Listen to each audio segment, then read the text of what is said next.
High high বুঝি আইনে দুপুরে রোদের মধ্যে এরম করে দিয়ার হরতাছুন আইনের হরিটাও তো দেখি ভালো মানুষ হারাটা দিন পারা বেড়ায় আইনের দেখাম করায় নে বুঝি আপনি বুঝলে কি হবো? আমার হরি তো বুঝে না।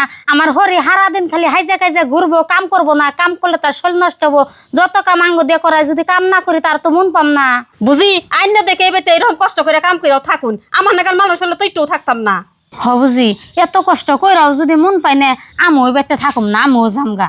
হ বুঝি আইনে তাড়াতাড়ি বেতে বলে জান গে আর আমি জানিয়ে বুদ্ধি দিছি এই কথা কল কেটে কইবেন নে। এ যে বউ আঙ্গ বরে বুদ্ধি উদ্ধি তাই চাও আবার কথা সব যে কের কাছে জানি কন্যা খায়া কি তুমি কাম পাও না নিহি পাড়ায় ফাড়ায় ঘুরো আর খালি মানুষের কোন বরে কোন কুযুক্তি দেন যায় হে তালে তালে ঘুরো না যাও আমার বাড়িতে কোনে। ও বো ভালো কথা কইলেও যদি দোষ হয় না এলাম আন্য করতে আন্য করতে না হইলে কি আর আমার চলবো না জায়গা। যাও যাও কারে রাখ দেখাও তোমার নাগাল বউজি জানে আমার বাড়ির আশেপাশে দেখি না তোমার নাগাল বউ যে বাড়তে যাবো হে বাড়ির বউ নষ্ট হবো। আর বউ তোমারে কই মানুষের কল ভালো খাইতে ভালো ফোনতে দেখা আরে না মানুষের কল বুদ্ধি কানে নিও না মানুষের বুদ্ধি যদি কানে নাও তাহলে কিন্তু আমার বাড়িতে জাগা হবো না। হমা আপনি ঠিকই কইছেন। আসলে মানুষ ভালো খাইতে ভালো কিনতে দেখার না। ওই বাড়ি বুঝি যায় কইলো আমি ওগিনা কথাই কানি দেনিংকে নিজে ভালো হইলে জগৎ ভালো। আমি কেরুর বুদ্ধি শুনুম না। এই সংসারে যতদিন থাকুম ভালো হলে কইরা কাটা খামু। হ বউ তুমি যে মানুষের কথা কানে নাও নাই এই হইনা আমি খুব খুশি হয়েছি। নাও যাই ঘরে যাই।